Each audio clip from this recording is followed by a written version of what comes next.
You don't have a thought behind those eyes, do you? Get it, cat! Get it! No. Yeah!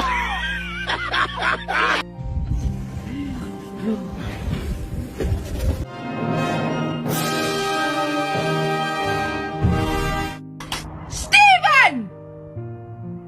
I thought you were dead! Fucking hell!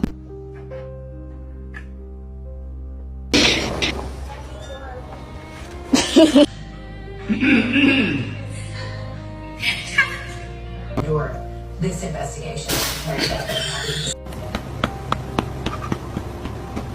This is my